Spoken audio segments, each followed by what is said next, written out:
ایک دفعہ جب حضرت عیسیٰ ابن مریم پہاڑ کی چوٹی سے گزر رہے تھے تو ان کے پاس ابلیس آیا اور اس نے حضرت عیسیٰ سے کہا، اے روح اللہ، کیا تمہارے خدا کو اتنی قدرت ہے کہ تم اس پہاڑ سے چھلانگ مار لو اور وہ تمہیں بچا لے؟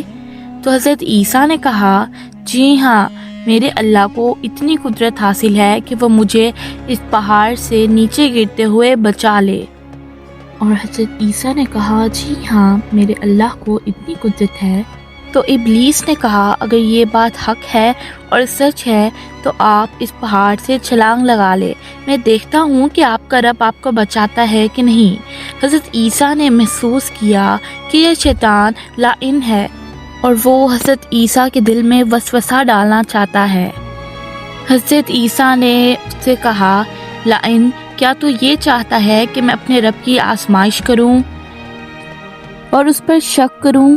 یہ علیحدہ بات ہے کہ مجھے میرے اللہ پر پورا یقین ہے کہ وہ مجھے بچا لے گا، مگر کیا تو یہ چاہتا ہے کہ میں اس پر شک کروں؟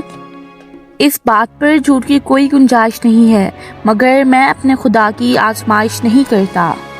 کچھ دن بعد ابلیس پھر آیا اور حضرت عیسیٰ سے کہا، اے عیسیٰ، تو اللہ ہے، تو مردوں کو زندہ کرتا ہے اور تجھے غیب کا علم بھی معلوم ہے۔ تو حضرت عیسیٰ نے اس کی بات بیچ میں ہی کاٹتے ہوئے بولا، لعین، میرا اللہ میری ہر دعا قبول کرتا ہے اور اسی کے حکم سے میں مردوں کو زندہ کرتا ہوں، اور جہاں تک غیب کے علم کی بات ہے وہ مجھے غیب کے علم کی اطلاع دیتا ہے اور میں لوگوں کو بتاتا ہوں۔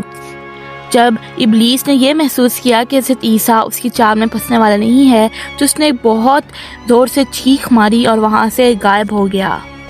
ابو نصر نشا پور کا ایک بادشاہ رہ چکا ہے۔ ایک دفعہ وہ اپنے لاؤ لشکر سمیت ایک جگہ سے گزر رہا تھا کہ جب اس نے ایک قاری کی آواز سنی، وہ وہاں پر ہی اپنے لشکر کے سمیت رک گیا۔ قاری دلسوز آواز میں سورۃ العمران کی آیت نمبر 26 کی تلاوت کر رہا تھا، جس کا ترجمہ یہ ہے، اے اللہ، تو ہی مالک الملک ہے، تو جسے چاہتا ہے سلطنت سے نوازتا ہے اور جسے چاہتا ہے سلطنت چھینتا ہے، اور جسے چاہے عزت دے اور جسے چاہے ذلت دے، تیرے ہی ہاتھ میں سب کی بھلائی ہے۔ یہ سنتے ہی اس بادشاہ نے فوراً گھوڑے سے اترا، رکوع کیا، سجدہ کیا، اور گھوڑے سے اترا، پھر رکوع کیا اور پھر سجدہ بجا لایا۔ کچھ دنوں بعد اس قاری کی وفات ہو گئی۔